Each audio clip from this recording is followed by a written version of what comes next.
When the McLaughlin Group first aired, there was no internet.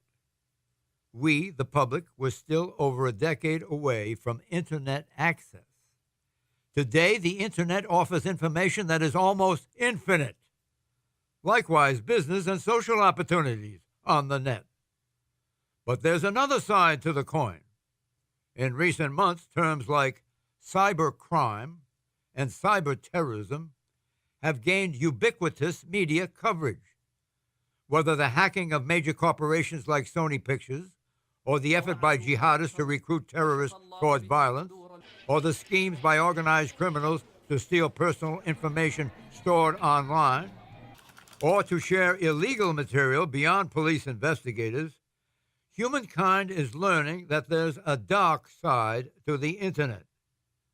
So, late to the game, world leaders are trying to catch up with the internet.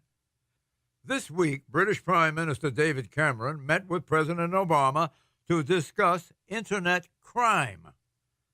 Prime Minister Cameron is particularly concerned that terrorists are using encrypted communications to evade intelligence monitoring. Here's what he said earlier this week.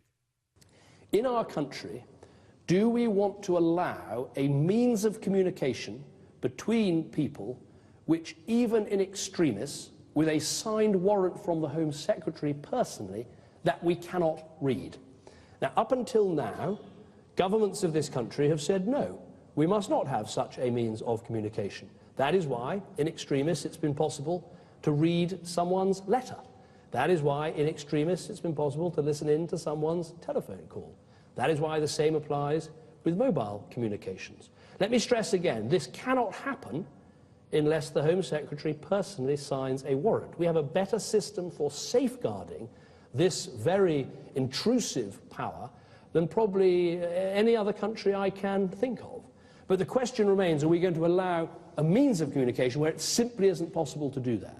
And my answer to that question is no, we must not. The first duty of any government is to keep our country and our people safe. Following their White House meeting on Friday, President Obama seemed to agree with the Prime Minister's sentiment.